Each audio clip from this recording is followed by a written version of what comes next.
Good morning and welcome to CTV Sports. I'm Dale Schwetz, and we are live, Grand Champions Polo Club, and we are at the Santa Rita Polo Farm for the 2024 Aspen Valley Cup. And this is our final game, game number 9 in our first tournament of 2024 here at the Grand Champions Polo Club. And believe it or not, this is coming down to be a huge game now. 90210, they were just fabulous. 3-0. Sarah Siegel Magnus, Finn Segunda, Juan Cruz Marcos, and Roberto Zeta. Shout out to Tatu Gomez Romero, who filled in for Zeta one game. But otherwise, unbelievable. Very strong. Sarah Siegel Magnus leading the scoring in the tournament. And they just waltzed through everybody and went 3-0. Now, remember the setup here. We had 6 teams in the 2024 Aspen Valley Cup. They played a cross bracket, and during the cross bracket afterwards, they would seat the teams 1 through 6. And so 90210 went first place with 3-0. And then we got into a lot of different games. I'll go through it for you. As, of course, the 90210, they played Polo School first. They won 14-6. They played Rafool Polo. They won 9-6. And then they played Quedon Z. They won 8-7. So close games there. Now, Amaro, who's playing today, and we have Scott Sabaro, Nick Manifold, Chris Campson, and Esteban Matu Hernandez. They call him Tricky. They're going to come in here, and they're going to come in at a 1-1 record. They lost to Quedon Z 6-8, and they beat the Polo School 8-4. So Rafool Polo with Ray Rafool, and we're gonna have Garrett Smith. He's gonna fill in for Santos Bellini, Santos was out playing in the 39 Snow Polo World Championships out there in San Moritz. We're gonna talk about that a little later, and they're gonna play with Martin Valent and Juan Bellini. Now they're at the moment they are 0-2. So Rafool Polo, their main concern today is to try and knock off Amaro And then what you'll have is you'll have the last two teams, Quite on Z, who's in, or you have the Bentley Estates, who was in bracket 1. They came out 2-1. They were they beat the Pole School 8-7. They beat Rafool 8-7, and then they lost to Quite on Z in a very good game on Field 5, 11-7.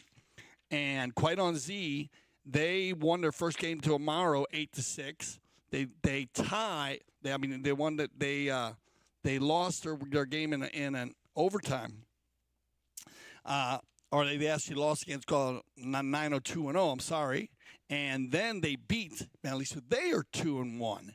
So if Amaro is to win, they will go 2-1 also, and we will have a three-way tie. In the circumstances of a three-way tie, we are going to go to a little commercial break after this game, and we will go ahead and set up for a shootout. So you'll be able to see the shootout here on CTV Sports today. And on the other hand, if Rafool is to win, then it'll be left with Bentley Estates and Quite on Z, and we go to who beat who, and Quite on Z beat Bentley, so they would go to the finals. So I know the Quite on Z team is out there. Alessia Zeidler, her team, cheering on the black today. Rafool in the black, Amaro in the white, 6 Chuckers of Polo, Roddy Matthews, and Gaston Dorniak are mounted officials. Both teams are going to get, I'm pretty sure you're going to get a 1-goal difference here. You got 8-7. So we'll give 1 goal to the Rafool team.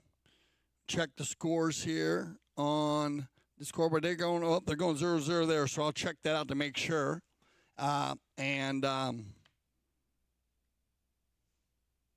make sure we get a line on that based on the Maro's 8 and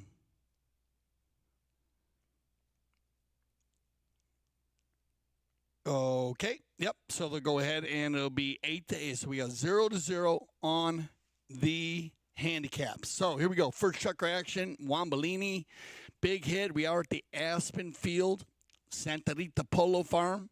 Chris Campson. And we're going to see a lot of tennis going on here as they just had the finals of the Australian Open, which was amazing if you watched the finals there this morning. But the reason why I say that is because we're going to have a little timeout here. Good sportsmanship by Chris Campson. Bellini and Chris Campson, Juan Bellini and Chris Campson, both big hitters in the game. They both played number 4 on each one of their teams. And they're going to try to cut balls. They're going to try to take balls away from the offensive game and try to get also their offensive players in the game. So we'll see how it works out. Chris Campson on the fair play bowl in there after he gave his mallet back to Ray. Rafool has been having a great tournament here, Ray. Playing well in the 8 goal. And has had to change his game up a little bit, running forward and back based on the design of most of the teams. Juan Bellini. Bellini's going to change the field here, going across the field. He's going to find Ray. Ray on the buckskin. Nice pickup by Ray. Rafool is going to take this one down the field. Sabaro's going to have to stay on the near side. Nicely hit. Well done, Ray. Stops that ball. And Campson steals it away. Martin tried to jump on that right away. Now picked up here by Scott. Scott will drag it into the corner. Scott. Nice pickup as they take it forward. Everybody on the loose ball play. Mallets in the air. And no whistle on the play, so we're going to have a foot race here. As look at this. Ray's going to come in from the center of the field again on the buckskin. Ray once. Ray, overrides on the second one, turned up quickly by Campson, and I'm liking the pace already of this 8-goal game. We have seen some exciting games. Aspen Valley Cup, very fast, open polo. We've got a few games that were a little choppy. Went to the defensive battle, but otherwise they have been wide open. Nick Manifold now with his first touch of the day. Nick, little rotation play, and you're going to see a lot of this. Look at Bellini trying to get in there. Bellini is coaching on this now. Martin, and we get a whistle on the play, and that'll be our first whistle of the day. And this is going to be a battle here. These two teams, they they're big energy. You got Bellini and Valent, you know, two players who've played the game a long time, and you have Campson and Manifold, and there they are. All four of them are in your screen there. So they're going to captain the teams, and they're also going to put, as you can see, a little discussion there with Bellini and Gaston. So they're going to have a tough day today. They're going to have to these four guys are going to try to get everything they can, every play, try to get every inch. That's a pretty easy call there. I don't know. I think Juan was talking about the play before. He thought he might have been fouled, but he was just kind of following around there, and actually Chris was already on the far side. So I think it was a good non-call. That was not a hard call right there. Martin was 90 degrees to the ball. We're going to have our courtesy change. And a good shot of Juan Bellini, his pink helmet. And so go ahead and switch his pony. Remember the courtesy change. We are going to use that partway through. Okay, so we had a 39th Snow Polo, St. Moritz, and they had to go to shootouts. Mackage went up against Kusnak practice, and 10-9 they won to be the champions. Now, the weather, based on weather conditions, they had to do shootouts this year. We were represented, of course, we had the World Polo League out there, and they actually beat Flex Jets 11-9 to get fifth place. World Polo League, of course, with Melissa Ganzi. Melissa Ganzi, first woman to ever win the St. Regis. The 39th Snow Polo Cup in St. Moritz. And I was just going to talk about the St. Regis World Snow Polo Championships, because we have the St. Regis Snow Polo Championships, and they have the Snow Polo Championships in Kitzbühel, the Bandura, and then, of course, they play the grandfather of them all. And this year, just based on weather conditions, they had to go to shootouts. So, interesting game, but, of course, the energy still stayed up, and they had an amazing time out there. So congratulations to all the team, as they still had the amazing gala at the Bedroots Palace, and over 25,000 spectators. And now back and forth here as Amaro and Chris Campson picking up his second goal of the day. Or actually, this one's going to go out to, looks like, picked up by Manifold. But Chris takes a penalty. Now they find Nicky, and Nick's all by himself out there. So let's see if Rafool can just tighten up a little bit on the knock-ins here, and 2-goal lead very quickly after the courtesy change. Nice play by Ray. Turned around here and controlled.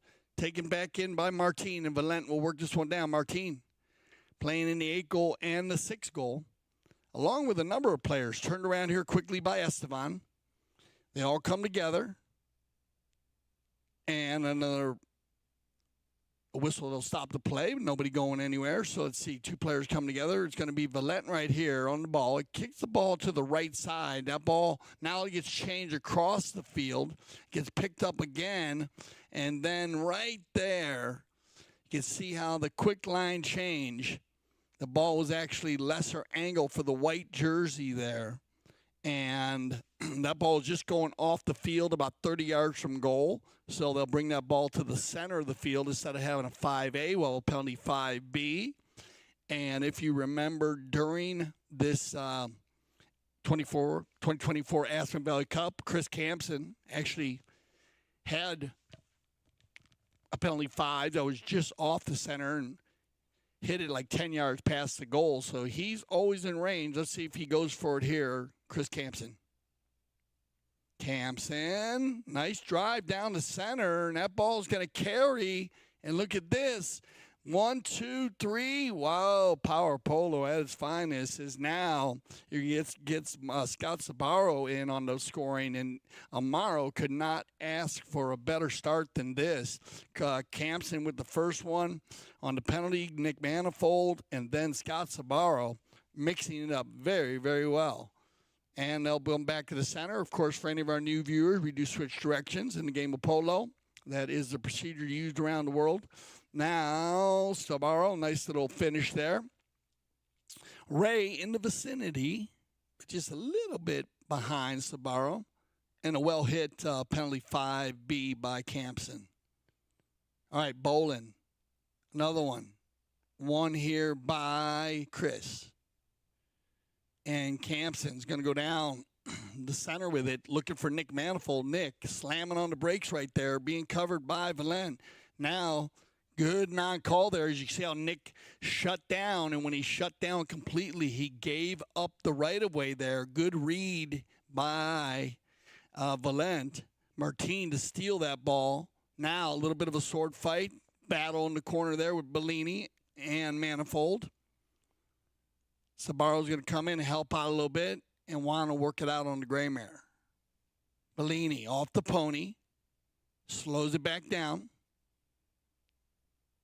And now he'll look it down center as our 30-second warning horn has sounded and it's going to be picked up here. Ray picking up a lot of balls here in the first chucker. Third attempt. Now Martin fighting in there, battling, winning that one against two players. Good D. Now he's going to work it down. He might have time here. 10 seconds on the clock, about 120 yards from goal. That ball's going to get hit inside the 60. Nice hook there by Manifold. Picked here up by Campson. And Campson's going to run out of time. They're going to go ahead and carry it on just a little bit. That'll end it right there. We'll see where our umpires decide to mark that ball. We'll start our second chucker with a bowling from the center to the boards. This is Amaro Polo versus Rafool Polo in the 2024 Aspen Valley Cup.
Okay, welcome back, everybody. I'm Dale Schwetz with CTV Sports. This is our second chucker of the 2024 Aspen Valley Cup. Now, 3-1 as just based on the handicap goals. So we had 3 goals scored. Amaro, they're coming in at 8 goals, and Rafool's coming in at 7 goals. So they will receive a 1-goal handicap. So that's where you get your 1 goal there for Rafool. And then Scott Sabaro scoring and playing for Amaro, number 1. Nick Manifold, Chris Campson, and Esteban Matsu Hernandez. And they mixed it up very well against Rafool Polo with Ray Rafool. Garrett Smith, who's filling in for Santos Bellini, as I was talking about that. Santos playing out in Switzerland in the Semmeritz 39th annual tournament. And like I said, we'll talk a little bit more about that as we went on. We had the opportunity to interview Melissa Ganzi, who just came out of Saudi Arabia playing and actually was named the top female. So we're going to get some feedback from her on that area and the tournament. And here we go. Quick goal by Rafool. Make it 3-2, and that's the way you want to start it out. Come out of the chucker. The Amaro team in the white, the Rafool team in the black. Thanks for joining us. Big game, as I said. See if this Rafool team can knock Amaro off and put Quiet on Z in the finals. Otherwise, prepare for our first shootout of the 2024 season. Big ball here by Juan Bellini. He's going to go down the field here, backed up cleanly, though, by Manifold. He's going to find Campson. Very strong, dynamic duo, Campson and Manifold. Play a lot of pole together. Down the center now from Campson, looking for Scott. Scott's got one goal on the day already. Everybody overrides, called off by Juan, and Juan will turn that back under the neck. Oh, maybe too far. And no. So he's going to catch Campson. Very close there. Well done. I think Juan looked like he thought maybe hit it a little bit harder than he wanted to, but then he definitely got a lot out of his pony to jump up and close the space. Remember, close the window between the two players. And I'm Campson, you got to go for that one. Now, this is where it could be tough, but like the ball placement here, center, you got everybody covered downfield. Need to be careful sometimes around that 30 yards from center as here's your replay on this. Watch how Bellini really jumps out here because Campson's waiting for this now. Goes forward. And, and you see how Campson was reaching back. If that ball goes past his boot, that's a different play. So great call by the mound officials. On the move here, Martin looking for his first one. Nice deep. Oh, it bounced off Martin's mallet. And now Martin's going to sneak away from Campson. And great composure by Valent as Martin Facha will pick up his first goal today. Well done. Get in the equalizer, 3-3. So the first chucker owned by Amaro. And now the second chucker, Rafool Polo, doing a fine job coming back. That's just good D. Bounce off the pony. Bad luck for Campson. And a nice finish there. Scott trying to get back. Now at the back door. We might have a foot race here as Chris Campson. You trying to stay out in front of Bellini. Bellini's just going to sit in a rumble seat. And look at this approach shot. Brilliant. Well done. We saw one yesterday in the sixth goal by Artemio Figueres. An amazing approach shot from 130 that rolled in. This ball, Campson, again, another one from a good 100 yards was the approach shot. And these fields here, Santa Rita, very, very fast. So the ball does travel so cleanly. And you can see how that ball just was 10 yards past. Ray going to get a defense and a whistle on the play. So that'll stop the clock. And we'll see if they go ahead and decide to use courtesy change or just go ahead and play this one out. Still have a little time. Okay, now this is where Campson was very strong. Again, once again, about 10 yards off the center, so that's making it 140 yards instead of 150, Chris Campson. Chris. Down the center, Juan Bellini with the hook, perfectly made on Manifold, but that ball buried. So that ball, they step on that ball, and it gets buried. Now, do they call a buried ball or do they call a penalty? We'll see what they decide to do here. We are going to use the courtesy change. As remember, sometimes the buried ball, the ball will just pop out, and the player, let's take a look at this one from our end zone cam. It's going to be a good look here. They come together right there, and there's the hook. And then they look like he stepped on it there. I'm not kind of weird. Actually, you can see how the post was just in a kind of an interesting place here. Maybe we should run that one more time. It looks like they're coming over, so we'll run that one more time and take a look at it. And we could try that same angle. Wasn't that bad. See if we can get another angle here also as we do our courtesy change. So we're going to run over this one again. Here comes the ball. Coming straight down the field here. They come by. And then, and if we got another angle, let's go the other angle. We want to see if Bellini comes in front of Manifold there first. Let's see. Okay, here comes the ball. Comes down the field. That angle didn't show it there.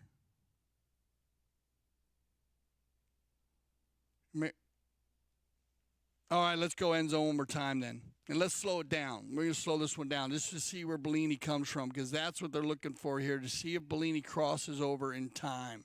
So we're going to go back to the center. Keep an eye on Juan right there in the pink helmet.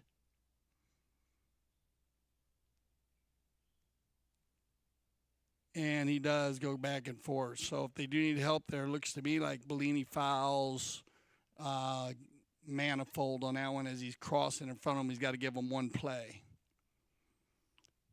So that'll be an open goal penalty too. So good call here by the mound officials. You can see when a player, if another player is blocking a player, and you're there, if you're out in front far enough, then you can make a play on the next play. If not, you got to give a play. So he made the hook after Nick went by, and Chris Camps is going to pick up the penalty too. So great job there on the replays, everybody. And you can see how we can break it down there and use different angles. And you got to remember also with the cameras, and sometimes they're can be a little difficult. Sometimes you have a goalpost. Sometimes you have a player, an umpire, horses. You have 8 horses, and actually 10 with the umpires out there. So you could have another umpire, in front blocking. Sometimes you always don't get the best look, and that's when you use the word inconclusive. But it also usually comes down that just didn't have the right angle or a 100% look to be able to change the call in the field. So it does happen at times. All right, good call there, though, by the mound officials, and well done, everybody. Great footage there for CTV Sports. All right, on the bowl-in, 5-3. Chris Campson with 3 goals on the day. Turned around now by Juan. See if Rafool can get the mojo going once again. They came out super strong here in the second chukker. That ball's going to go down inside, picked up here by Nick, and Manifold's going to work it down the left side. He's going to look for the far left side. Well done. Open that one up for Campson, and they have been passing the ball at a high level here in the first 2 chukkers. Scott's running down the left side. Let's see who they use here. You got Nick down the center. Now Nick being guarded by Martine. He'll slow it down a little bit. Nice ride-off by Valent. He's going to win that ride-off and then take it on the offside. No problem. Remember, anytime you create, bad luck there for Rafool, and Campson's going to jump on the loose ball play and pick up his 3rd goal here in the second chukker. So a hat trick for Chris Campson. And well done. Very, very good. Strong time. That's going to push them to 6 goals here. Campson, this is a broken play. As you can see, Juan right there makes the hook, and just bad luck there on the read as where Garrett was lined up. He couldn't get back to it, and that ball was just only about 20 yards from goal. So, Chris, we are going to get attack time out here, so we'll make sure Scott's set up. As I told you, we're talking about the 39th Snow Polo Cup in St. Moritz. We had the opportunity to interview Melissa Ganji, and she said this is a magical venue. Reto Gardenzi, who is the godfather of Snow Polo. Big shout out to the Gardenzi family and Reto. I love that guy. He's such a big energy. He's done a tremendous job in creating something magical on snow in this winter wonderland, and it is a winter wonderland. The scenic area, atmosphere, fans, sponsors, and parties make it the real deal. So congratulations to everybody playing out there. As I said, conditions can happen. One time at the St. Regis Snow Pole Championships, we had too much snow, and we had to actually go to shootout. Also, we used a shootout scenario, and it was interesting. So you can watch that on Polo line, I believe, at Intercine. And they covered that. And a lot of teams out there. It's very busy this year. This ball gets hit off the end line there. And they'll take it back in. 3-goal difference here. So doubled up. And let's see if Juan Bellini can get one back here for Rafool.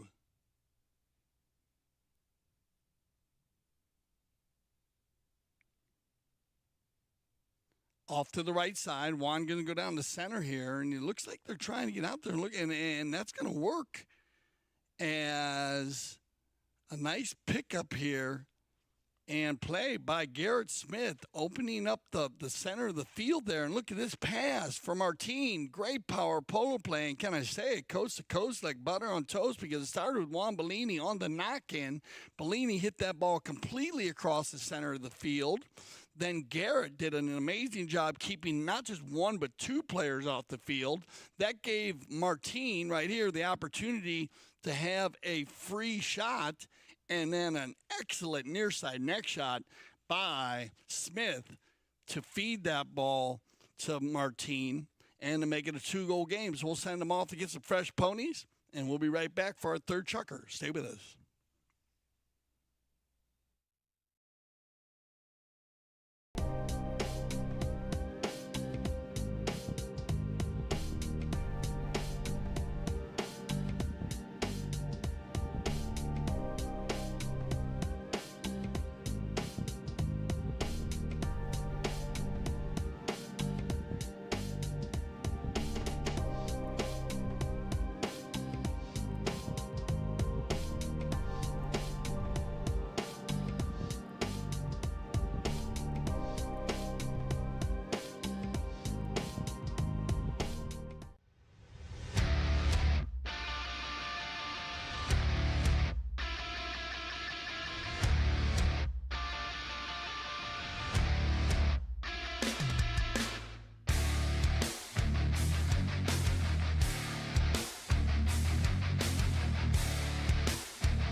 6-4 as we prepare for our third chucker play. Remember, CTV Sport 4K all the way at all season long here, as getting all of our platforms organized and ready to go here. Good shot of Chris Campson.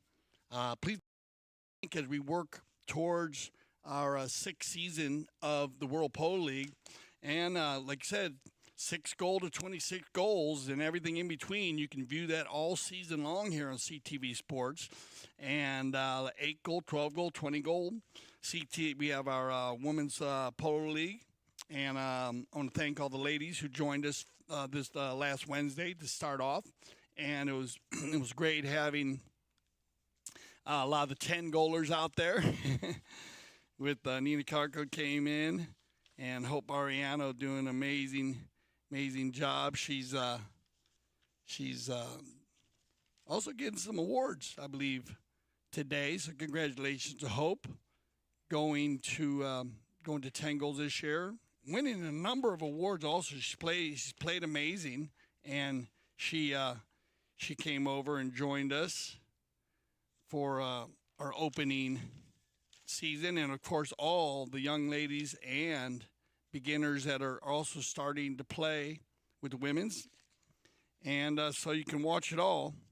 So make sure you join us, of course, and don't forget about the World Polo League and Sunset Chuckers and Cocktails. Everything will be coming to you as we get another goal here, as a big ball, and Nick Manifold, just a lot of horsepower there, gets that ball and leans way out in front of Garrett Smith, trying to make the hook, and Nick picking up goal number 2.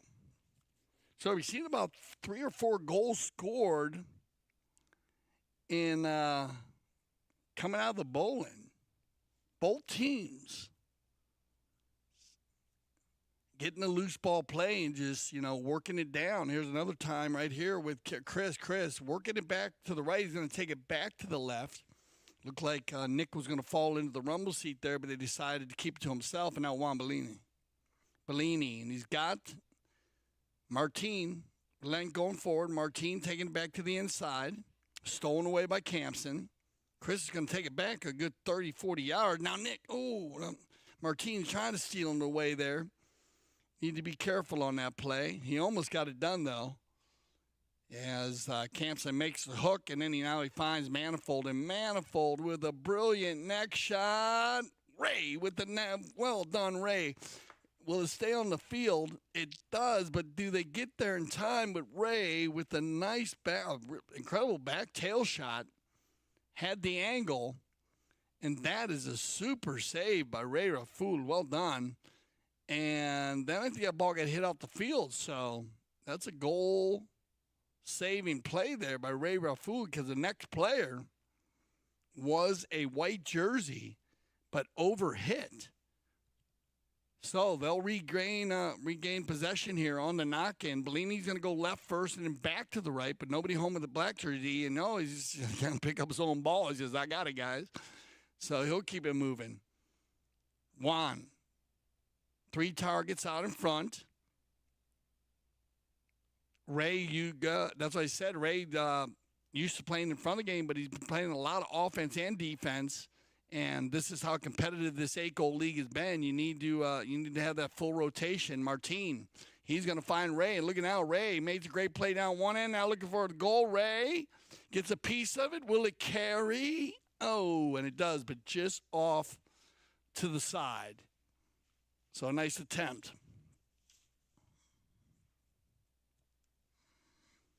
Knock-in coming. Campson will set up for the controlled designed set play here for the knock-in. And Campson going down the center now is going to look for Scott. And I figured you might see something to go to Scott or Esteban. He's been using Nick a lot, and Nick's been doing well, but look at this. On the far now, turning this one around, and Garrett filling in for Santos once again, doing a good job. Seems like he's getting warmed up here and getting, knowing his first time he's ever played with Ray, Martin, and Juan, so might take him a little chucker. Scott, going to get a piece of it, takes it forward. Now Sabaro, open back shot coming, he'll override. Ray hovering right around him, and they'll leave it for Bellini. And Juan's going to have time here as he turns this one back in. They might give him the possession here and go to the Kersey change. Yeah, so this will be our final Kersey change of the first half, as that's not going to hurt. Juan can get a set play now, and he had Ray off the field. So they'll go ahead and switch him up.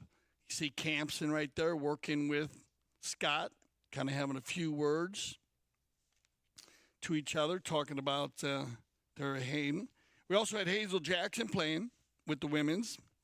I apologize, Hazel. I was talking about the high goalers. But again, I was amazed at the number of ladies. I mean, I've known a lot of these ladies, like Maddie Grant, and I remember watching Maddie play in the college as we covered the college polo, the women's. Also, Valentina Villamil, we see her play in Ava Rose Hinkson. I mean, a lot of these young ladies actually started playing in our polo school. So it's great to see them out there. It goes on and on. I mean, not to be here all day, but they had like 4 teams. But you can watch that. Cale Newman does the announcing every Wednesday. And if you want to play in that, you can get a hold of our general manager, Cale Newman, and he'll set you up with some of the ladies. Remember, we have our WCT2 and Alina Kata. Alina. Melissa Ganses. They love their women's polo, and like you said, it's fun to see how these ladies have adapted, and getting better and better and better. Now, remember, I'm gonna give a shout out as we had for Amaro. We had Armor. He was playing. He actually took a spill. So I want to give a shout out to the family and everyone. He is okay. And he's solid, man. I mean, they actually won this tournament last year with him under the Loudmouth colors, but they were the same team with Scott Sabaro, Nick Manifold, Chris Campson. And he did an amazing job.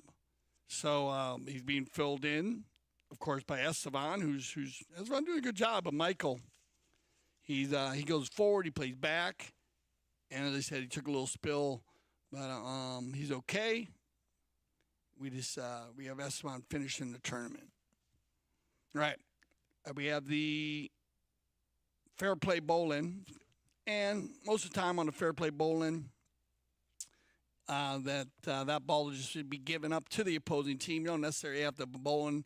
They allow the defending team, to set themselves up on defense, and then they give the possession to the team that had possession when the whistle blew. Everybody back. Here we go. Just under 3 minutes left here in the first half. 3-goal difference, and we get a whistle on the play. Look like Bellini might have got a. Now let's check right here. Watch right here. Juan is come right here, and right there. See right here they come. Oh, right there the ball. Ooh, hit him. Bad luck there for number 4. We'll make sure he's okay.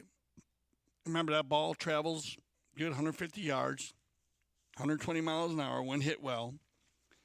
It's almost better to be closer to the ball, because sometimes when you get hit with the ball, it actually hasn't picked up the full speed than being 10 yards down the field, and that ball is hard plastic. Bellini's okay, though. He's going to stay on the field. They're going to give that ball back to him as he was hit with the ball and had possession now, and it'll be one. Good defense here by the Amaro team, covering everybody up and just taking all the offensive plays away, Martin, and we get another whistle. So that'll stop the clock once again, and they're marching towards the north goal. So let's see here. Juan goes down the center of it.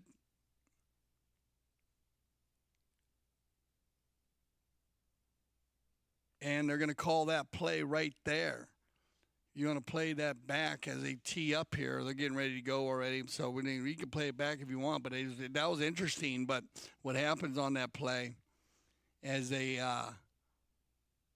see if we have time. Watch this. So watch this ball. Here's one. Now this ball is going to go down the field right here. And watch how they push across there. See, and here's the player right there. So you can't push across in front of another player. And so as they're going down the field, that can be a little dangerous when they're too close. So you got to be careful when you're riding another player off. Oh, just wide to the left on the open goal penalty. So that was a penalty 3. But as I said, when you're pushing another player across the right-of-way, if there are other players coming down behind the right-of-way, you need to be careful there if it's within that two and a half strides, and that was very close. All right, knocking coming, Campson. He's going to find Tricky, Esteban, Matsu Hernandez. Malik gets caught up on Garrett. They're going to keep it moving here, though. Looks like they got untangled. Now it's going to be Nick working into the corner. Nick, again, across the field. Well-hit ball. Not far enough, but nice angle. And cleaned up well by Bellini. And he's going to find Valent. Martin now slamming on the brakes, taking it back to the right. trying to get free there. Campson leaning way out, and he has a very long wing spread. That Chris Campson, he's going to find Nick. Nick's going to try to get past Ray, and he does. And this is a indoor play all day long. Watch this play here now. Watch the black helmet. Boom, he gets away with the ball. Now watch what he does. Instead of taking the next shot here, he's going to go for a tail shot. Takes it forward. Ray's going to clear out, and he goes for the tail shot to put it in. And that is a true indoor play also. It's used in the arena a lot. He had to get Guy. He had to wait for Ray to clear out there, so it was difficult to hit the next shot, so he just waited on it. Great composure there by Manifold. Goal number 3. Not an easy goal, but well hit. Didn't even have to hit it hard. He just laid it kind of in there. Bellini will win the bowling. Looking for Garrett. He's got him. Smith. Garrett looking for his first goal of the day. Picked up well and turned around by Amaro. Chris. Campson's going to pump fake there, and good sportsmanship allowing Martin to clear out there. Now Ray's got to go back on defense here with Scott. Manifold looking for him. And they're going to override. And that's going to go ahead, and they're going to drop that ball right there. And it looks like that's going to go ahead and end the chucker. So that'll end our first chucker of play. That ball is just off the center of the field. And, well, Amaro looking strong here in the first half. Let's see if Rafool can go to the tent, get together a game plan here, and try to knock these guys off, because, you know, Amaro, they're trying to get to that shootout. Stay with us. We'll be right back. 2024 Aspen Valley Cup.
Becky Schmeitz. I play for Victory Polo. I think for me, I was a rider first, and then I learned how to play polo. But what helped me the most was I really immersed myself into it. So my first year I started playing, I really just tried to play every checker I could. I never turned down a checker.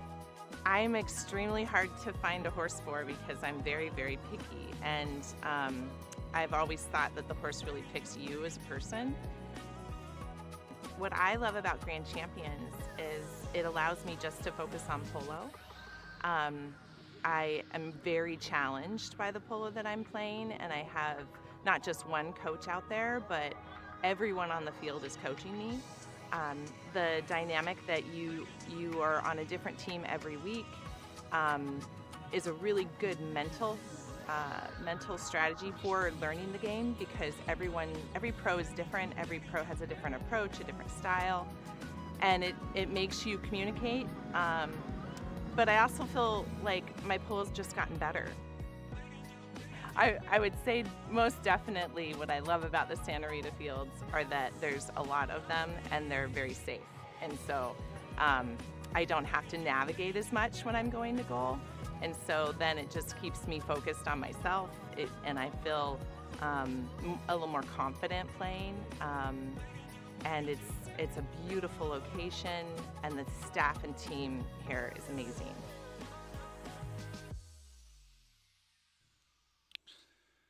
All right, everybody, welcome back to the second half of the 2024 Aspen Valley Cup. And a nice shot there of Esteban Matsu Hernandez. Tricky. As I said, filling in for Michael Armour. And the Amaro team in a good spot here. Remember the breakdown. We got Bentley Estates, and they are all ready to go there.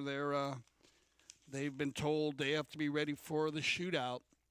If Amaro is to win, they'll become 2-1, and they'll be tied with Quite on Z and with the Bentley Estates team and 90210.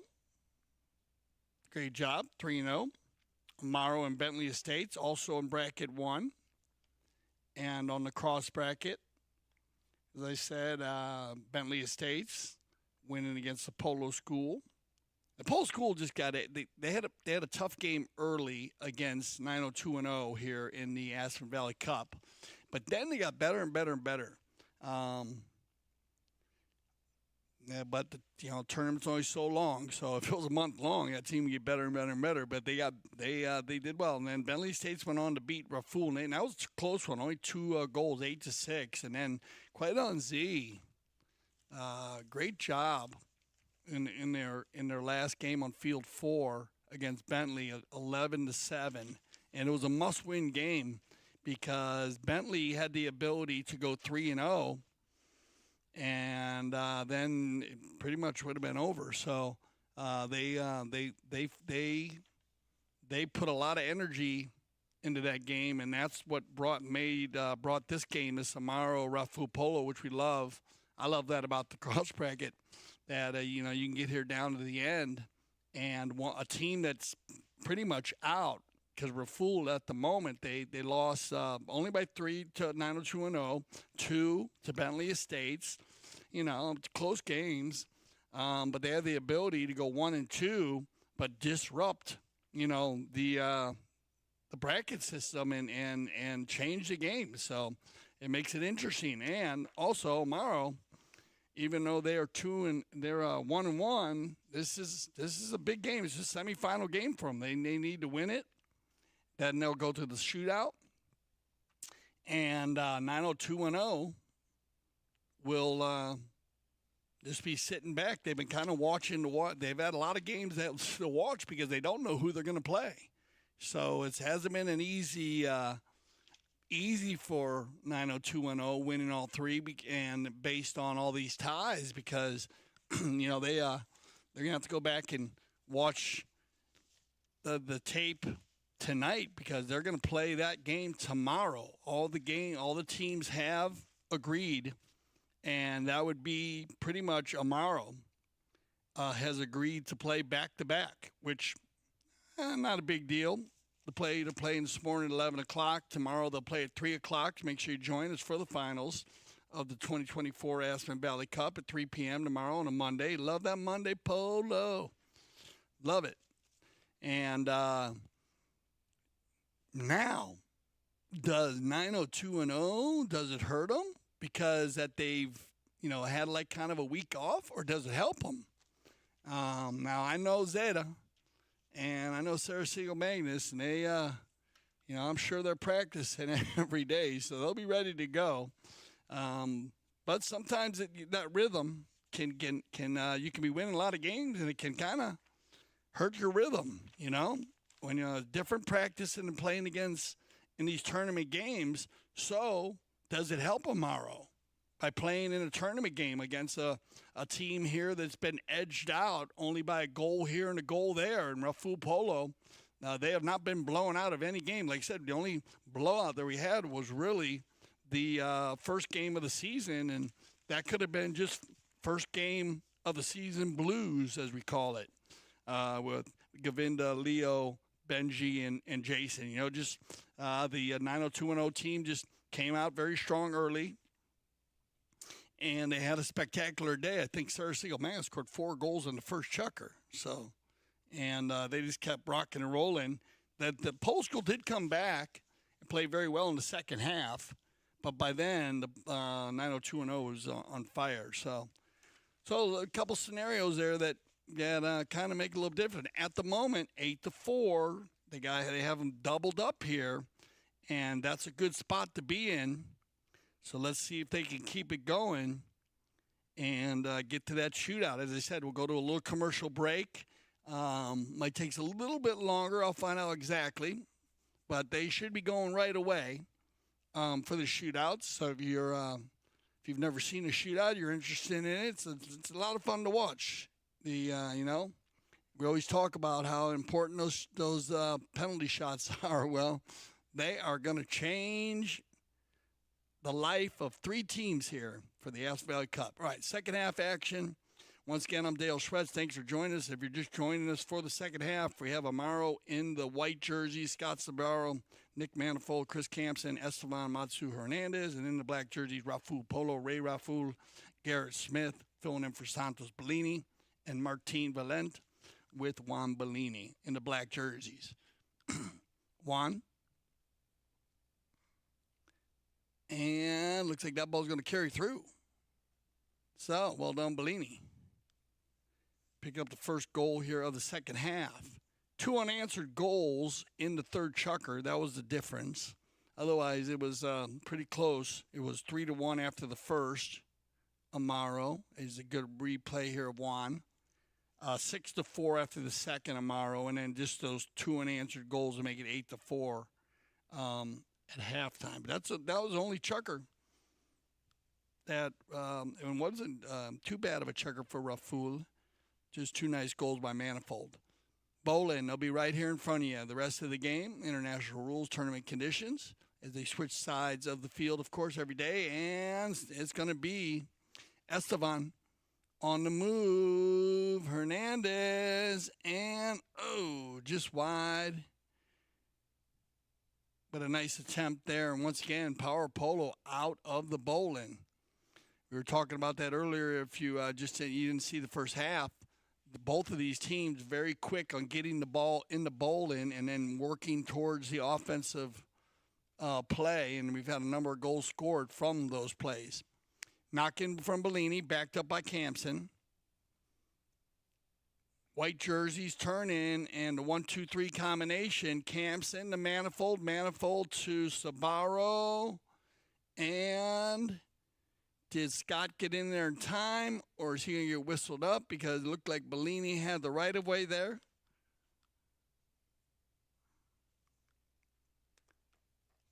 Keep an eye on this ball as it goes across the field this way. Here comes Scott. There goes Bellini, and that's where you get the right-of-way violation. Penalty 5. It's always a tough one that play because he's coming from the sideline. Remember, and you have one player hitting the next shot, and you have another player coming up and down the field. So it's always a tough play for some of the players. And also, umpires need to make sure they're in a good position to make sure they see it. Rafool working it down the field. Ray on number 3. Well done, Ray. He likes the Bay Pony. Come on, Ray. Picks it up into the 60. Well done, Ray, carrying it in there. He's had a great tournament. I'm having fun watching Ray. Ray loves playing in our Sunset Cocktails and Chuckers. He was getting fit, he said, and he's ready to go this season early. He got a nice string of horses. He bought 2 more horses, he said. Said he beefed up the string, and you can see that. All right, Bellini. Covered by Sabaro. Scott handled him cleanly there. You saw he pulled out of that play. He didn't want to foul him, so he gives Bellini the play here. But once again, giving the white jerseys time to pick up another player. Turned around by Manifold. And they'll leave it for Campson. Good work here by the Amaro team. Working well with each other. Everybody working with the man to give Chris Campson room to work. Now they go forward. Campson with the big ball right here, looking for Sabaro. Scott. Ray gets back. Man, Ray, offense, defense, Ray's everywhere today. Backed up by Bellini. Ooh, bad luck there. And it looked like Garrett kind of just overrode a little bit, but he's going to be picked up here by Martine, but stolen away by Tricky. They'll go the opposite way. And Hernandez. Open back shot, well read by Garrett. As he read it out well, tried to seal it on the near side. And now you get a whistle. And we'll see if they're going to go ahead and blow a foul there or if they're using the courtesy change. We had 2 players on the far side, but with another clean chucker, both teams coming out of the tent. And I think this is the 4th time already in 2024 that our Mount officials have blown the whistle and given a fair play bowling based on just good, clean polo. Went right to the courtesy change. And, of course, when I say that, just running and gunning. Both teams not fouling, keeping it open, and running those 4-legged athletes a good 4.5 minutes. So that's when they'll blow that. Sometimes we have fans scratching their heads and nothing went on there. What went on? Well, that's just based on it. And of course, I always love talking about it. It's the people that never realize that based on the horse racing, that the Preakness was the shortest race and the Belmont was the longest race.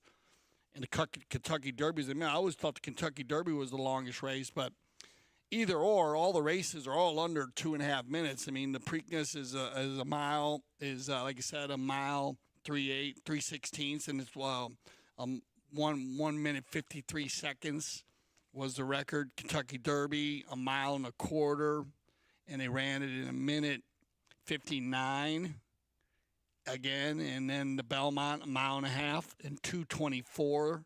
Secretariat, of course, setting all the records. But if you think about it, those are amazing races. Those are like holidays in the horse world and in America and around the world.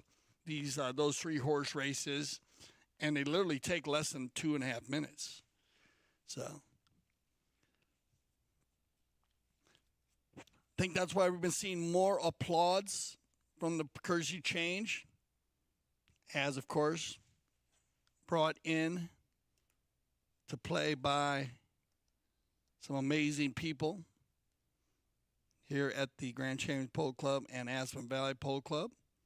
And there's a lot of controversy at first, I think, when people were talking about it.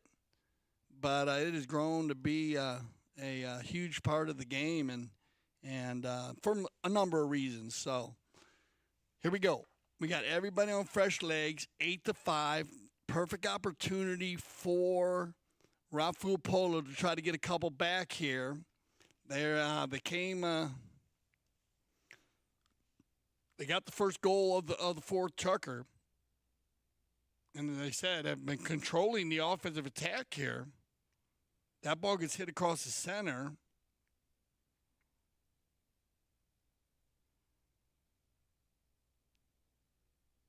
And they're going to go ahead and give this one up. So here you go.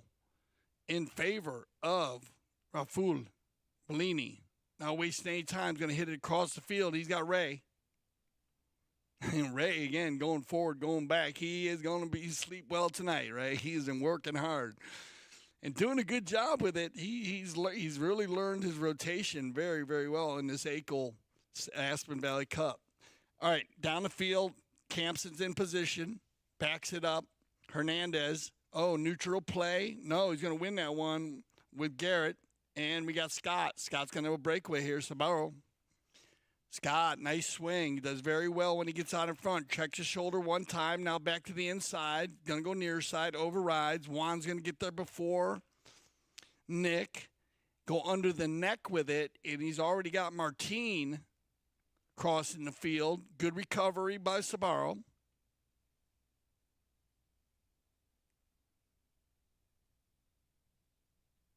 And they're going to stop the action there. I'm not sure if that ball popped up or if they had another buried ball. Looks like a buried ball because you got Roddy Matthews right there jumping off. Yeah, buried ball. You can see how Roddy's digging that one out. One of the horses might have stepped on that one. Put it in the turf. They'll take those balls out all the time because of safety of the four horses. At any time, if there is any debris on the field, the umpires will stop the game. When the ball is in a dead ball play, either on a bowl-in, a penalty shot, maybe a knock-in, not going to stop the game. And, of course, when the game's rolling and there's players trying to score. But in this case, in the center of the field, neutral play. And just for safety, because a horse could step on the ball, as the ball is still usually out about a quarter of the way, most of the buried balls, sometimes half. And away we go. Campson, nice turn right here. Remember, everybody on fresh legs, and they haven't had many runs here since they changed on the courtesy change. On the move, backed up cleanly.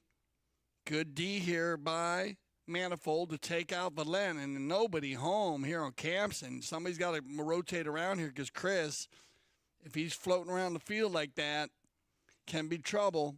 Scott, back from Nick. Nick, shot coming. Just off to the left.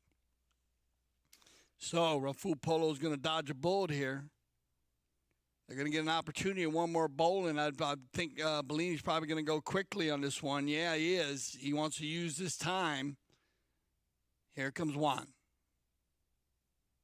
Down the right side, he's got Ray. Ray's got his ball on the offside, but once again, nobody really out there with Chris. Now they're going to go towards him. Ray takes a swipe at it. It gets turned around again by Nick. Manifold. Oh, you can see him waiting there. He was waiting for Campson. Chris did not have a play, so he allows that ball to go by him. Smart play there. Don't want to stop the clock and give the possession. Down the far side with 15 seconds. They still have time here as they cross over center. Backed up again by Manifold. And Campson's free again. So they need to tighten up a little bit more on him. Down the sideline, I think you're going to run out of time here. Juan Bellini's going to get the back shot, but that'll bring us to the end of our four chukkers. So 8-5, they gained one goal back, and we'll get everybody prepared for the fifth chukker, and we'll be right back. Stay with us.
Okay, fifth chucka, 8-6.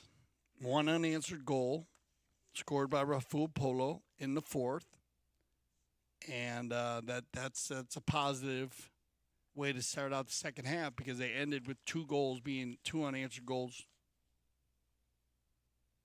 8-5.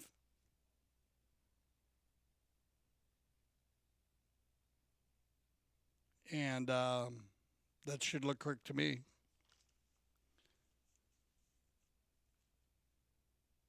As we had our halftime at 8-4. And that ball was just a dead ball play right there at the end. Time ran out, so they'll line them up from the center of the field. You'll get a little advantage here for the Amaro team. But pretty much right off the center of the field. Line them up on Dorniak.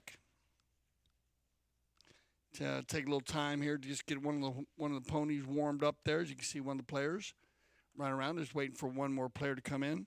Polo School. And Polo School has a new facility, the Polo School, and operates in Wellington January through May and September through November.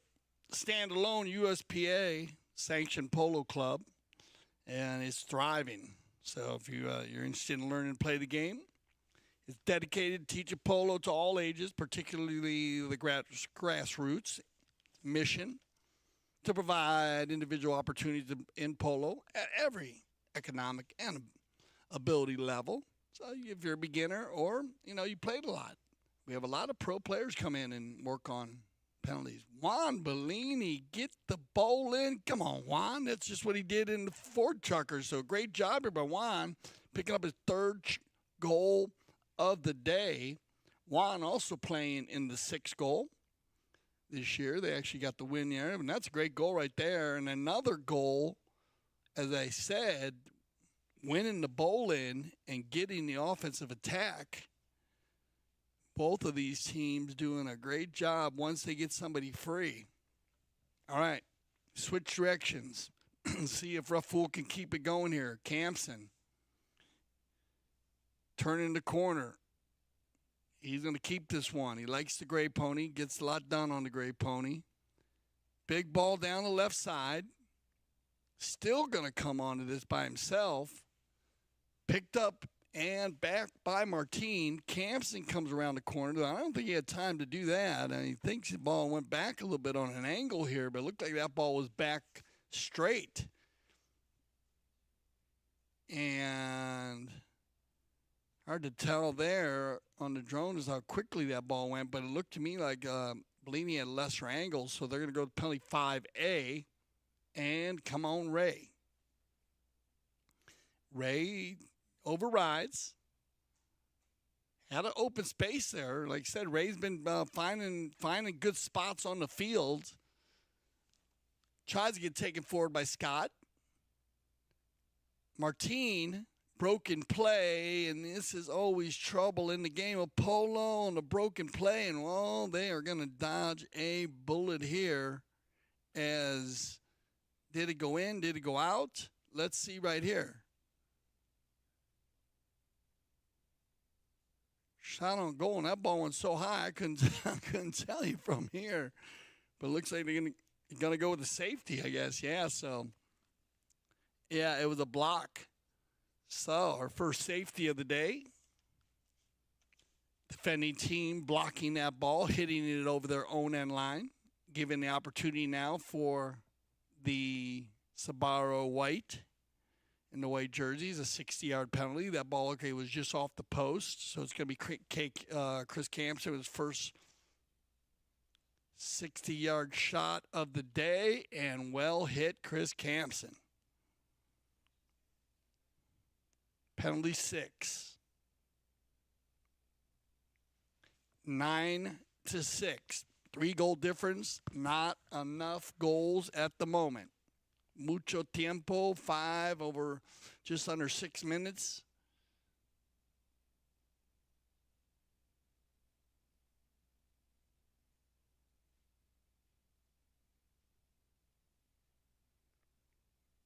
The way for Ray, our final player to get in there.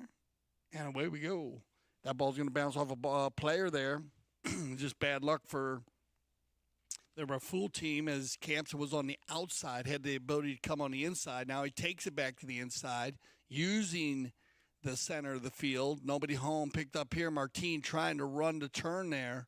Comes off the pony, controlled now by Manifold. Nick, one-timer down the center, looking for Sabaro. Scott, Hernandez, turned around and cleaned up here, and it's going to be Martine, and they got a true breakaway here if they get by Manifold. And, yeah, you'll get a right-of-way violation there. You can see that ball is going up and down the field. Watch this play here by number 3. He's going to take that ball to the right. You got the white player coming from right to left over the top of the imaginary line there. And a little contact. So this, they go to center, they move it. I bet Bellini's asking for maybe a 4 on this one. I'd wonder, it'd be a huge move. I don't think you can get it out of there, but you might, you never know. Yeah, you might get one here just because you got a true breakaway. All right, he's going to go with the 5. That was an interesting play. That's where you want Ray downfield so they can move that ball. All right, picked up by Bellini on the penalty 5B. And looked like that ball gets hit over the end line. And we're going to go back, and now the shoe's on the other foot. So let's see if Rafool Polo could capitalize on penalty 6.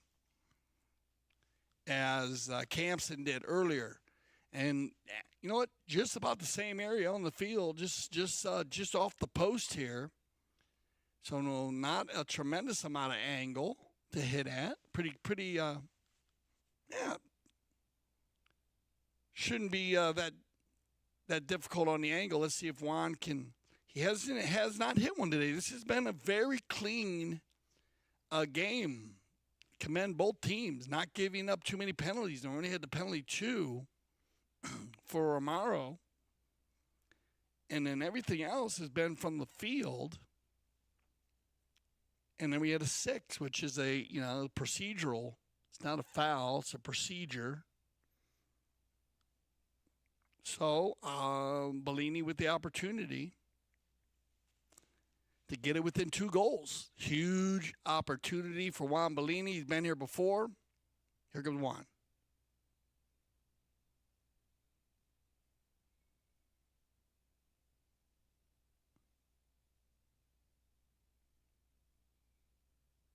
So he gets worm burner there, and he gets blocked, and then he gets taken out.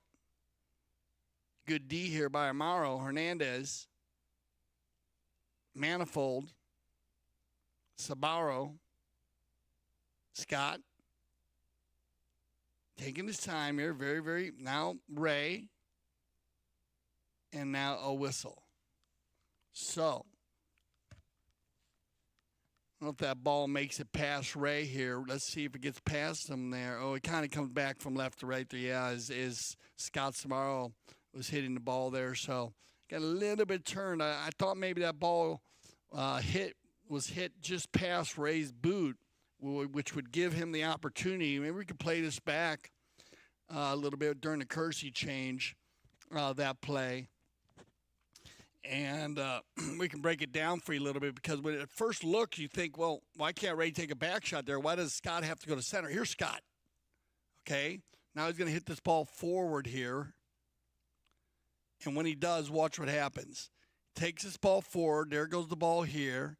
And Ray's going to go this way, and then he comes back a little bit, comes back to the ball. And that's where you get the foul. You get him backing in. Where if Ray would have if he would have known where that ball was and he went to the line earlier, he would have been okay.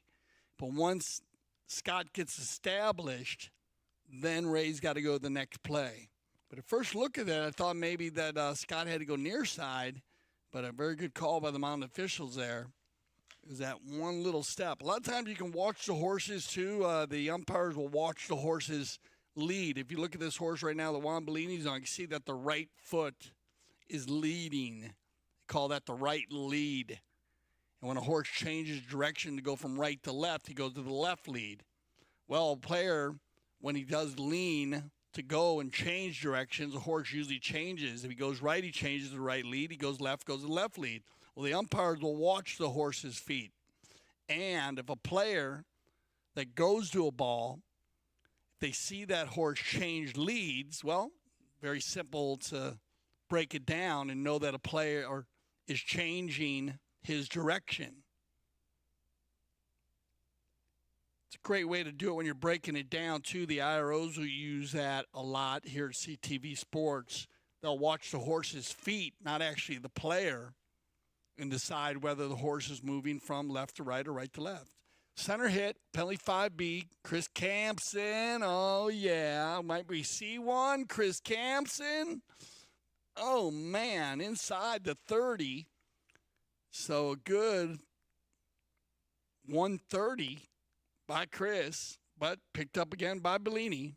As I told you in the first chucker, I thought you'd see a lot of Campson to Bellini, Bellini to Campson as they hit the ball very big. If no one's there to pick up the ball, you get that tennis game going. Loose ball play. Scott Sabaro. Scott getting a lot of touches today. I like to see Scott in the middle of the game. He's doing a good job at it, too. He usually stays in the front, but he's doing a great job. As I said, they changed the way they play their game with Michael not playing and Esteban on the field. Across the field here, Ray. Overrides a little bit. Nick's going to meet this ball, but I think he's going to have to get, no, he does. He gets back on it. So, looks like Bellini just going to play zone back. Now, you're going to get Martin. And look at this. As they make the turn here, and Martin Valent on a flyer, man. He is out in front. Scott Sabaro trying to get there. Martin. Look for the open shot. Oh, bad luck there, but give some love to that four-legged athlete. Wow. And Campson's saying that he's switching sides on him. That's what he's doing there. He's saying that Martin went to the side. I don't know if we have any drone footage on that. You'll be able to tell, but they're going to go on a quick knock-in, so we'll check it later. But that's what Chris was talking about there. They go, he's going on the wrong side. But looked to me like Martin had the ability to do whatever he wanted because he was on a very fast four-legged athlete on the move. That horse can run. Now they all override. Juan, like to get one here, get it between two. That would be nice to go into the sixth chucker down by 2, but he's going to be taken forward now, and they leave it all for Chris.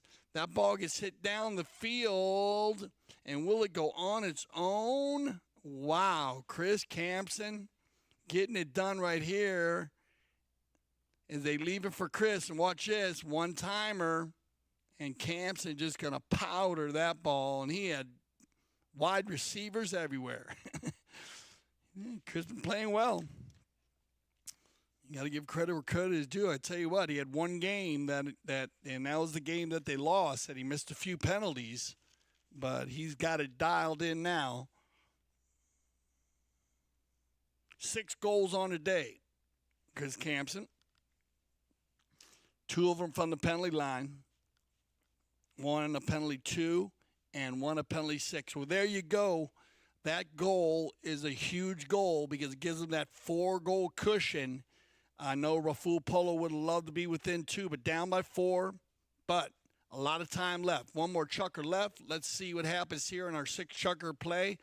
Can Amaro make it to the shootout? You'll find out. Stay with us.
Okay, everybody, 6 chucker. And I'm not sure, but I would think, I mean, if I was Bentley or States or Quet on Z, I'd be over at I'd be over on field. I'd be on the, or at least ask the management if you're allowed to be on the Buenos Aires field, which is right next to the Aspen field, and practice and penalty shots.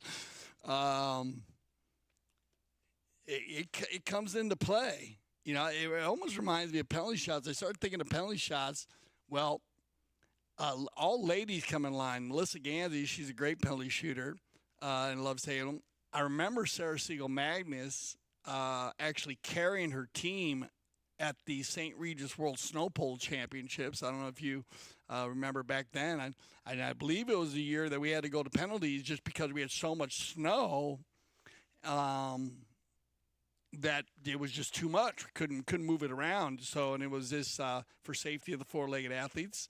They cleaned, got the arena set up, and we went to shootout. And Sarah Siegel Magnus was unbelievable. Like I said, most of the ladies, they have that nice sweet swing. One of the things I talked about Melissa about was like a bow and arrow. And she actually did not realize.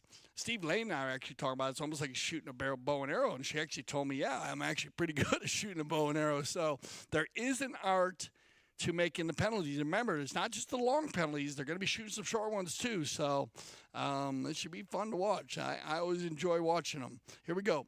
Let's see, though. This is not over yet. And there is a lot of time. So do not count out Rafool Polo at the moment. Let's see if they can get it done. Campson. Down the center, and Scott's had a great game. Scott, nice pickup here. This is a nice approach shot as that ball's going to carry inside the 30. Look for the finish here. Sabaro, well done. Got to go the next shot. Oh, okay, Golazo Scott. Sabaro, that is a fantastic goal. And this is just clean running right here. Campson, this is the way they usually play. KK's going to come over, a little slap them out. Well done, my brother. Good energy and take a lot of pressure off them. But this is how they usually pay these two guys. I was wondering early on in the Aspen Valley Cup, and I thought a lot of teams had just scouted these guys, and they were trying to shut Scott down, and they were doing a good job about it. And but that's what he's usually his forte is, getting out in front and scoring goals on the run. That was a good finish, though. He shot that ball I thought he was closer on his final shot. Bellini now. Juan's got control. Look for the next shot. And Juan's going to get one. So, nice play there by Martin as he worked that ball in. They give it to Juan, and Manifold does not want to foul.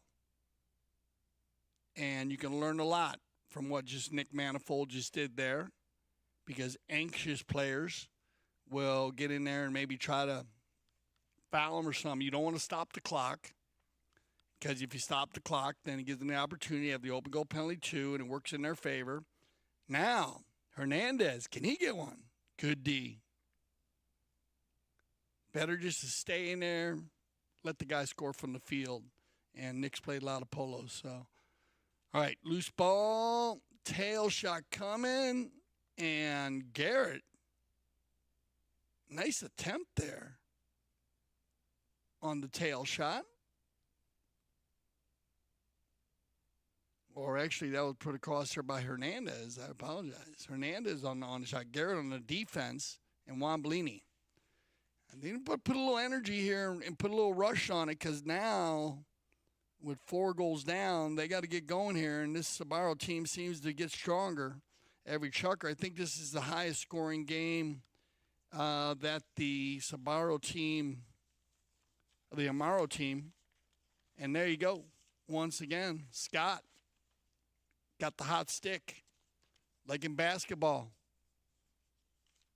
Guys are shooting good. Give them the ball. Same thing in polo. That's a good pickup, though, with Juan Bellini on his hip. Sabaro takes that ball on the near side and then takes it forward and gets the finish. Like the Bay Pony. I'll go to Kersey change here, and this Bay Pony here, Scott Sabaros. Nice horse. He got a lot done on her. She definitely raised his ability. 3 goals on the day for Scott.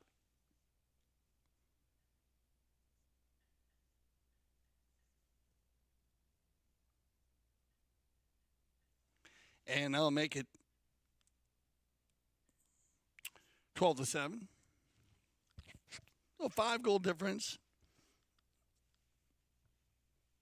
I can't say it's not over, but you don't want. I mean, that's this beautiful pony Bellini's getting on. These last 2, these Bay ponies are just unbelievable. Santa Rita breeding operation, Polo Farm. I mean, they are bodied up, as you say. Great shot there of a group. Got a few fans out for today, but like to welcome everybody, especially a big football day today. And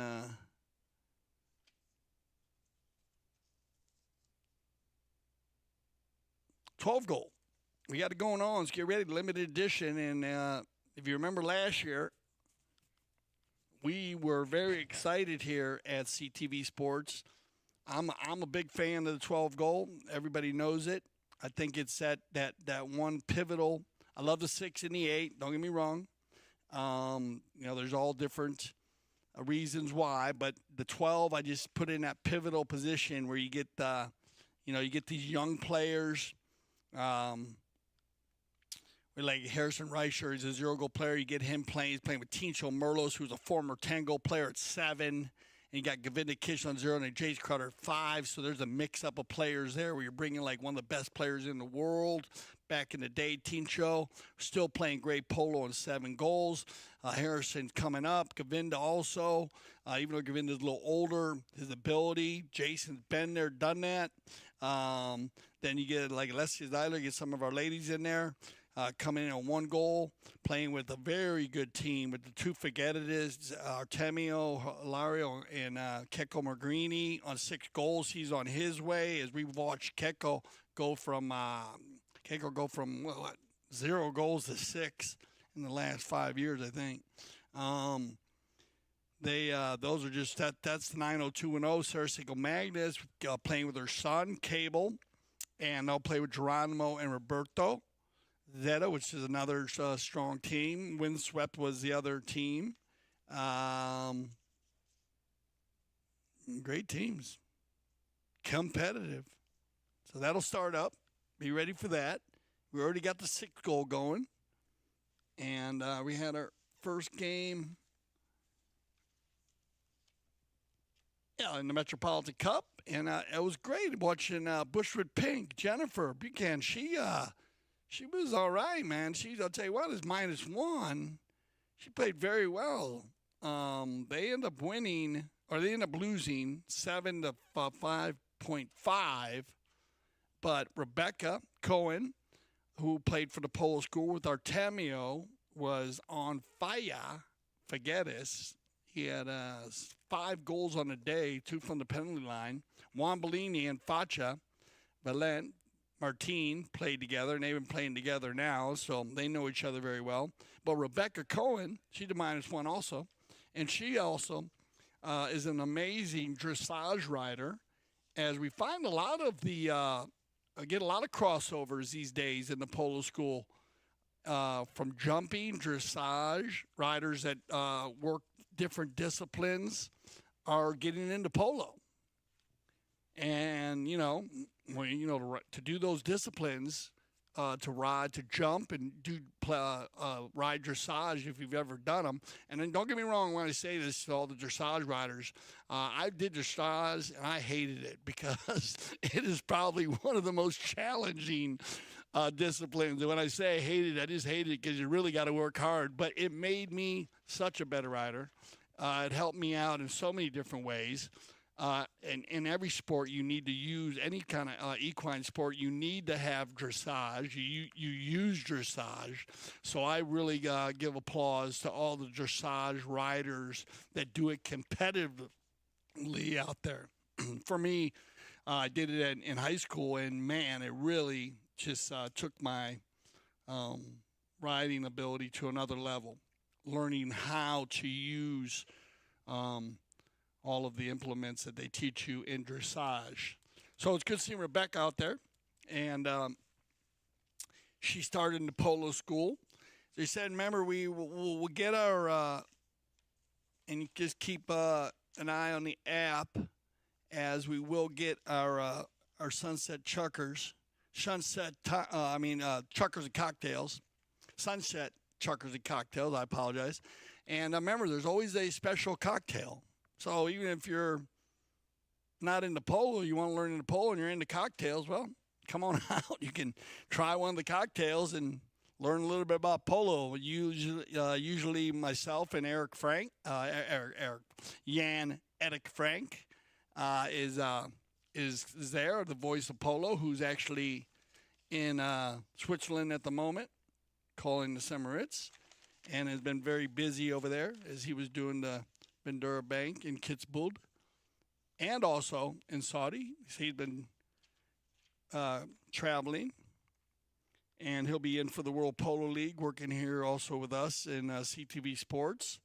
But it's a fun day. And also what I love about the little time out here, and we'll make sure Ray's okay. There looks like Ray right there. He might be waiting for another horse, or we'll see. Ray Rafool. The sunset chuckers and cocktails, that's just a lot of fun. They dress out. So when I say dress out, as Ray right there is dressed, you can see polo ready, tournament ready. And remember, white or black pants are admissible for the games now. So your team, as long as your team is, I don't think they allow, I'm not sure about that. I have to ask the tournament committee if they allow 2 players to wear white and 2 players to wear black. But most teams don't. They either wear all black or all white. They dress out, and a lot of the polo school players play. But also, you'll have the opportunity to play with some of the best players in the world, because you never know who is going to show up to play out of the World Polo League. And not even that, who's going to show up out of the World Polo League that are coaches. Because we had, Lolo Casanola, former 10-goal player, Argentine Open, Hall of Famer. And I want to point out right there, you see how Ray Rafool's using the mounting block there? Great way also to get up on your 4-legged athletes. So I urge people, if you're playing the game and you like using the mounting block, use the mounting block, because there are a lot of people using the mounting block great, and it is very safe for the 4-legged athlete. Ray loves it, using it. And also, the horses, gets the horses very calm when you get used to the mounting block. So it's a good way to mount up on your pony. Okay, we got Ray back in the saddle. We got 4 minutes, 4:02 on the clock to be precise. And let's see if Rafool could give him one more run here.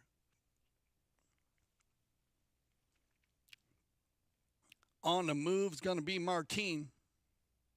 Nice pickup here. Martine going to go under the neck with it. It comes back to the center. Chris just read that nicely. Now he's going to slow up here. I like this, so put the pressure on them, boys, because the clock goes tick, tick, tick, and you need to win one. Well done by Martine and Bellini and Camson.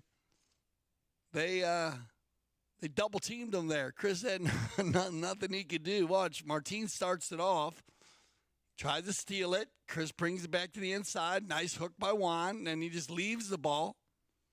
And that's just leaves that's one of those broken plays. And like I say, 9 times out of 10 in polo, when you have a broken play, you see a goal. So great job there.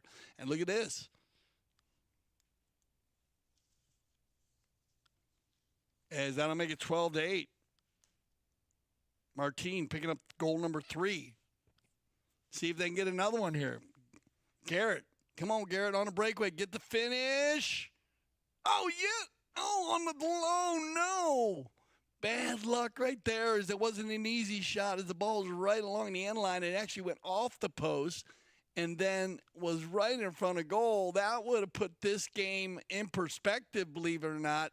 That would have gave them an opportunity. Let's see if they can turn it around, because they scored 2 goals in less than a minute there. Now it's going to be Martin mounted up here. Martin jumping on his bay pony. At least the bay pony pins its ears back when it runs. I love that. Gets into the far left side. He's going to shut it down here. Now he's going to work Campson. Going to try to cut him off here. Now Smith gets in the mix. Little bit of a sword fight. KK, Chris Campson. Still working it here. Martin and Garrett. Valent almost getting it done. Good communication here by Amaro, as Nick Manifold knowing he had Campson in the rumble seat. And watch out, Sabaro looking for a hat trick. Ooh, he overrides on the chestnut, turned around. But this is what Amaro wanted to do, because, as I said, they're using up a lot of time, keeping that ball playing in the middle of the field. And that's going to hurt. Garrett, he'll get a piece of it. Chris backs it up, and I mean hammers one. Finds Nick on the one-timer. Well hit ball, Manifold. Now Ray back on the Gray. Goes for the back shot. Bad luck. And saved there by Scott Sabaro. And taken out by Bellini. Bellini looking for Faccia. Now it's going to be picked up here by Valent. Again, I love the way this horse runs with his ears pinned back. Look at this little horse. And more aerodynamic, as they say. Now, big neck shot coming. Oh, I like it, Faccia. Oh, just off the right side, Martin. Nice attempt, though, on a deep neck shot in the coffin corner. So the clock will tick down here. 30-second horn has rung, and I think you might just see all the players come together here. Yeah, you're going to go ahead. Chris is just going to take one shot maybe. Yeah, and that'll end it right there. So put your hands together now, as Amaro is going to finish this one 12-8. Yeah, great polo game. As I said, we were 3-1 after the first. They came out strong, Amaro, and they kept it going. But I like the comeback in the second chucker by Rafool, make it a 6-4. But then they had that third chucker where they didn't score any goals, and those were unanswered goals. So that made it 8-4. They doubled them up going into halftime. Great job by Roddy Matthews and Gaston Dorniak. Great job, a solid job, guys. Very consistent. Fifth chucker. Well, the fourth chucker went the other way. 1-1 unanswered goal for Rafool, so that gave him a little breathing room. But then Campson got hot, hitting a great penalty 6, and putting another one on the board to give them 10. And they had an opportunity to keep it within 3 there. They missed a safety, Rafool, and then they just went back and forth. 2 goals scored by each team, then the final chucker to get your final here, 12-8. So we're going to go to a little break, and I believe they're going to get this shootout going right away. We'll get with our field side correspondents and make sure everybody's lined out here. I would think Amaro probably would just need a little short break, because Campson hits all the penalty twos. I don't know who they're going to pick. They usually pick one player. I'll see how they're going to end up doing it today. What the tournament committee decided. But we'll check with our field side correspondent to see when they're going. You can get a snack, because we'll be right back for our shootout to find out of Amaro, Quite on Z, and Bentley Estates who will play in the finals against 90210 of the 2024 Aspen Valley Cup. Stay with us. We'll be right back.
Becky Schmeitz. I play for Victory Polo. And I think for me, I was a rider first, and then I learned how to play polo. But what helped me the most was I really immersed myself into it. So my first year I started playing, I really just tried to play every checker I could. I never turned down a checker. I'm extremely hard to find a horse for because I'm very, very picky. And I've always thought that the horse really picks you as a person. What I love about Grand Champions is it allows me just to focus on polo. I am very challenged by the polo that I'm playing, and I have not just one coach out there, but everyone on the field is coaching me. The dynamic that you are on a different team every week is a really good mental strategy for learning the game, because every pro is different. Every pro has a different approach, a different style, and it makes you communicate. But I also feel like my polo's just gotten better. I would say most definitely what I love about the Santa Rita fields are that there's a lot of them and they're very safe. And so I don't have to navigate as much when I'm going to goal. And so then it just keeps me focused on myself, and I feel a little more confident playing. And it's a beautiful location, and the staff and team here is amazing.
Becky Schmeitz. I play for Victory Polo. And I think for me, I was a rider first, and then I learned how to play polo. But what helped me the most was I really immersed myself into it. So my first year I started playing, I really just tried to play every checker I could. I never turned down a checker. I'm extremely hard to find a horse for because I'm very, very picky. And I've always thought that the horse really picks you as a person. what I love about Grand Champions is it allows me just to focus on polo. I am very challenged by the polo that I'm playing, and I have not just one coach out there, but everyone on the field is coaching me.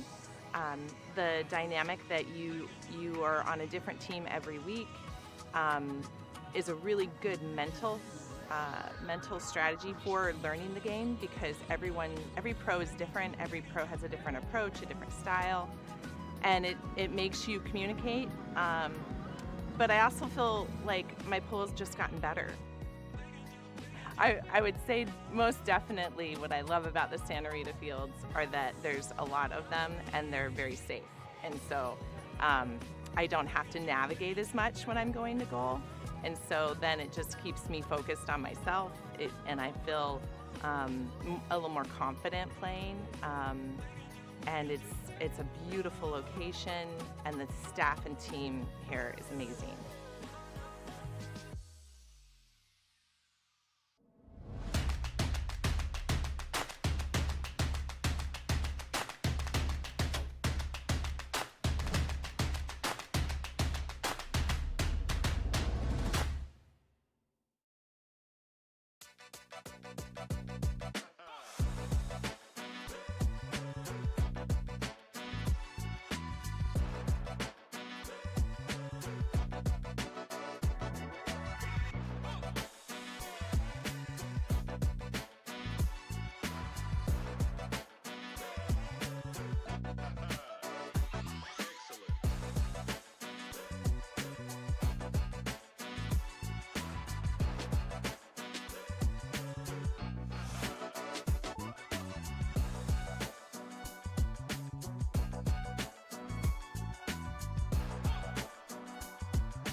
And welcome back, and thank you for your patience, everybody. And I hope we have a lot of our fans that stayed on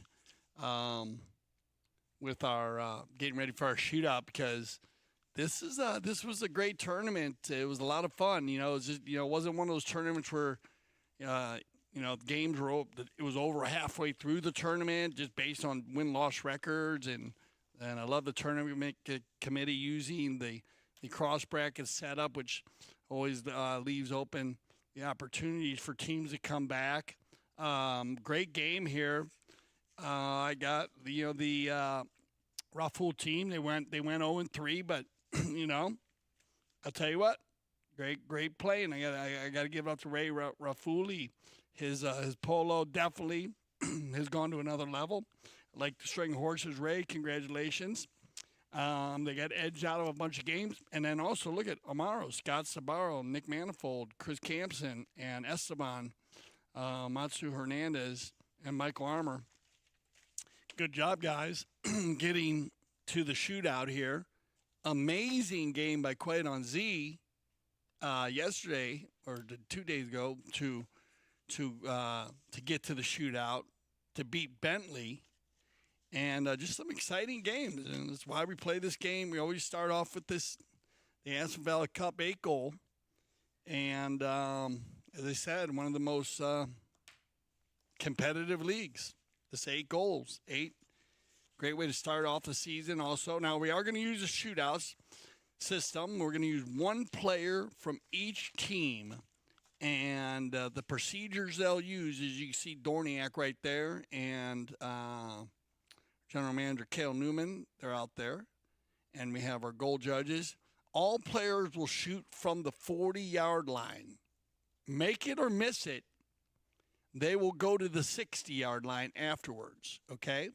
So here comes our first player. Going to be Chris Campson for Amaro. And it looks like this. He's not going to take a shot yet. So they've been doing a few practices as they allow the teams to come out and practice, which is nice. And from there, they're going to go back to the 60. So that's when it gets interesting. But this first shot is a lot of pressure. Here comes Chris Campson for Amaro.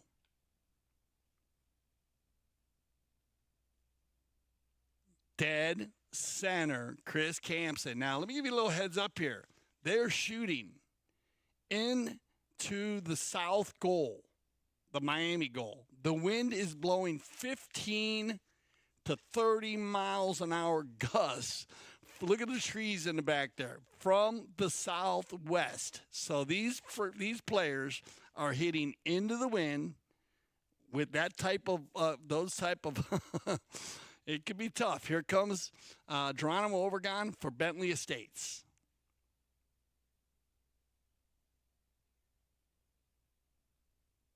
Dead center. Unbelievable. Hope you're getting a good look at that on our drone footage here. And, well, I just call it the three big guns on each team, the highest rated player on each team. It's going to be Ilario, Figueres. All three players have been stellar on their penalties. Maybe one. Like I said, Chris had the one bad game, but otherwise been on. Here comes Ilario.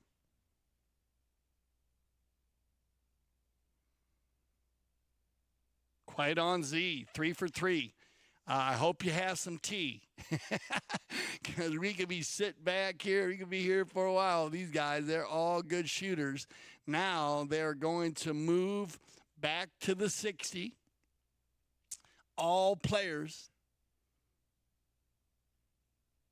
hitting just perfect shots right down the center. And you now notice the different styles.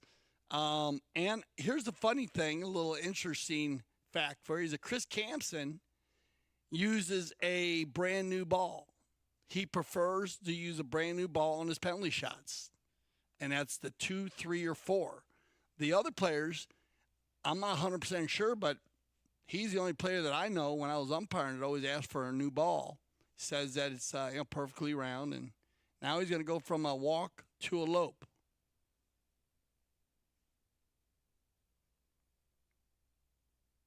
Ooh, that's not like you, Chris. Off to the right side there, and a very smooth pony. As now they'll keep shooting from the 60 now. So this is when you get. I'll start getting eliminated here. We'll see what happens here. This guy's been fun to watch.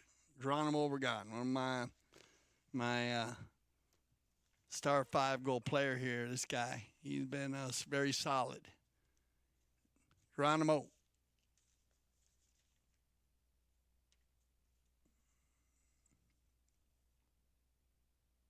Oh, and off to the right side. So look at this. The door is open for Quite on Z with Ilario Figueres, who again has been solid from the penalty line. You remember, we haven't had a lot of fouls in this tournament. It's been a clean tournament, so I like this little. All of them are riding great horses, and this is a little short one here for Ilario. Here comes Ilario.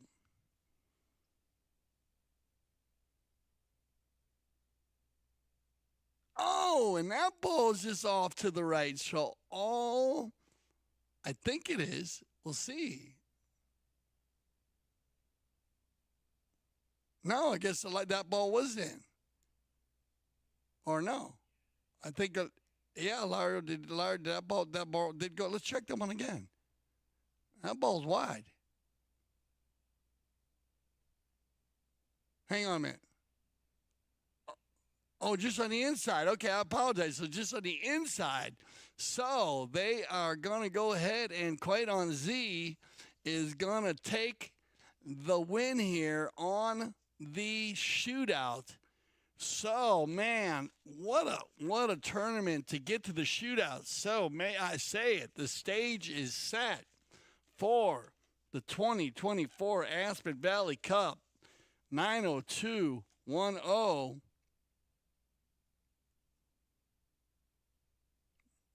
Right? So, 90210 is going to go ahead with Sarah Siegel Magnus, Juan Cruz, Marcos, Finn Seguna, and Roberto Zeta. And we will see who comes up here for Credit on Z as they have Artemio Figueres, Ilario Figueres, and Joao Pedro Souza. And we'll see if Alessia decides to play. They've mixed it up a few times. They've had Alessia, they had Will Bauhaus, and they had Fran Spinacci. So we'll see who's going to play in that. But remember, join us tomorrow at 3 p.m. for the finals of the 2024 Aspen Valley Cup 8-goal. My name's Dale Schwetz, and I speak for everyone here at CTV Sports when I say thank you for making us the leaders in polo broadcasting.